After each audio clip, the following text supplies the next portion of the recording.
शहर के जाने माने रईस हीराचंद और उनकी पत्नी सुजाता की चमचमाती महंगी कार बंगाल की एक पुरानी बस्ती की सुनसान गली में एक बेरौनक से पुराने मकान के बाहर आकर रुकती है।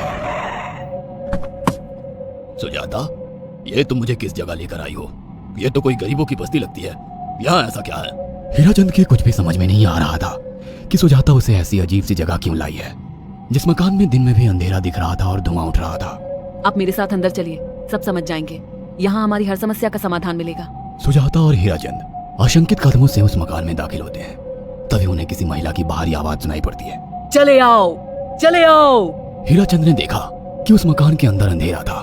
अचानक हीराचंद की निगाह एक कमरे की ओर पड़ी, जिसके अंदर हल्की हल्की सी रोशनी आ रही थी और उस कमरे के अंदर से धुआं उठ रहा था। शायद उस कमरे के अंदर आग जल रही थी। है? ये किसकी आवाज है? यहाँ इतना अंधेरा क्यों है और ये धुआं कैसे उठ रहा है? मेरा तो यहाँ दम घुट रहा है। सुजाता और हीराचंद धीरे धीरे कदमों से उस कमरे के अंदर चले गए। अंदर वाले कमरे में बिखरे बाल वाली एक खूबसूरत सी बूढ़ी औरत सामने जल रही आग में एक मुर्गी की गर्दन काटकर उसका खून गिरा रही थी और मुर्गी का शरीर छटपटा रहा था। ये देखकर सुजाता को उबकाई आने लगी। हीराचंद ने सुजाता की ओर देखकर कहा, तुम ही मुझे यहाँ लेकर आई हो और खुद ही घबरा रही हो। कौन है ये भयानक सी शक्ल वाली औरत और हम यहाँ क्यों आए हैं? अचानक उस औरत ने एक झटके में मुर्गे की गर्दन धड़ से अलग कर दी। ये देखकर सुजाता के मुंह से चीख निकल गई और सेठ हीराचंद भी सहम गया। वो बहुत डरावना नजारा था। ये अघोरा ताई हैं। ये हमें अपनी काली तंत्र विद्या से संतान सुख प्रदान कर सकती हैं। इसलिए मैं आपको यहाँ लेकर आई हूँ। कैसी बात करती हो? जहाँ बड़े से बड़े डॉक्टर सफल नहीं हुए, वहाँ ये मामूली औरत क्या कर लेगी? हीराचंद की बात सुनकर अघोरी ताई ने गुस्से से हीराचंद की ओर देखकर कहा, नादान हीराचंद, काली विद्या में इतनी शक्ति है कि मरे को भी जिंदा कर दे। संतान पैदा कराना कौन सा मुश्किल है? तुम्हें मेरा नाम कैसे पता? क्या तुम सच में हमें संतान सुख दिला सकती हो? तुम जितनी दौलत मांगोगी मिल जाएगी, अगर ये संभव है तो। संतान का नाम सुनते ही हीराचंद की आंखों में चमक आ गई। वह संतान के लिए कुछ भी कर सकता था। तुम लोगों को मुझे एक नवजात शिशु लाकर देना होगा। मैं उस शिशु की बलि चढ़ा दूंगी और फिर वही शिशु तुम्हारे घर में फिर से जन्म लेगा। नवजात शिशु की बलि का नाम सुनते ही सुजाता और हरिचंद डर के मारे सिहर गए, पर उनकी आंखों में उनकी संतान का सपना ज्यादा बड़ा था। वो सब करने को तैयार थे। अघोरा ताई, आप जैसा कहेंगे हम वैसा करेंगे। बस हमें संतान सुख दिला दो। बिना वारिस के हमारी दौलत किस काम की? संतान सुख के लिए अंधे हो चुके सुजाता और हरिचंद अपनी नौकरानी शीला से एक नवजात बच्ची चोरी करवा के अघोरी ताई को दे देते हैं।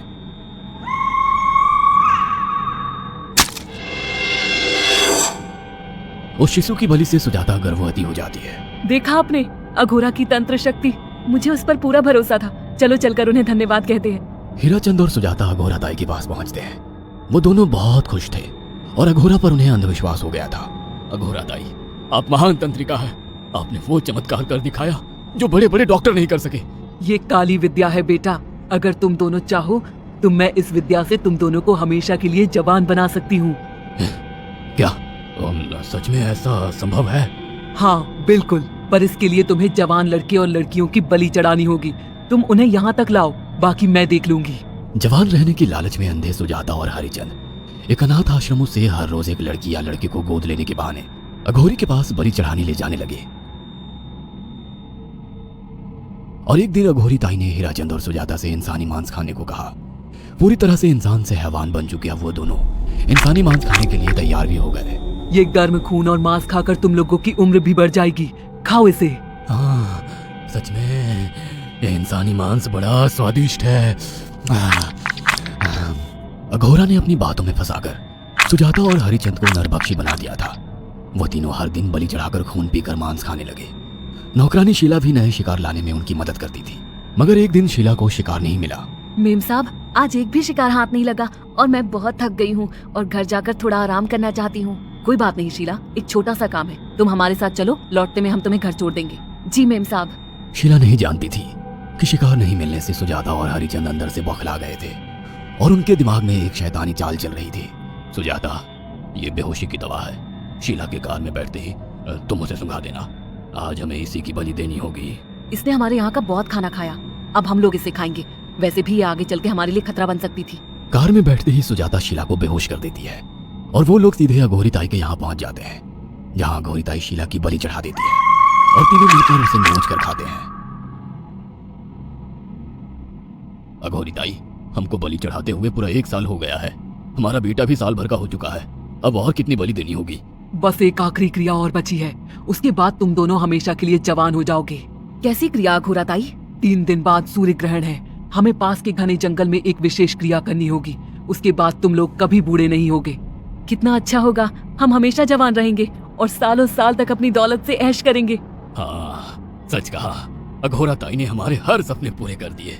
3 दिन बाद बंगाल के बियाबान जंगल में कोहरे और ओस से भीगे पेड़ों के बीच एक घने बरगद की बेलों पर कटे इंसानी सिर लटक रहे थे, जिसमें से खून टपक रहा था। काले जादू का सामान भी रखा था। कितनी भयानक जगह है ये, हर तरफ कटे हुए सर लटक रहे हैं। थोड़ी देर में सब समझ जाओगे। बैठ जाओ और मेरे साथ ये मंत्र दोहराओ।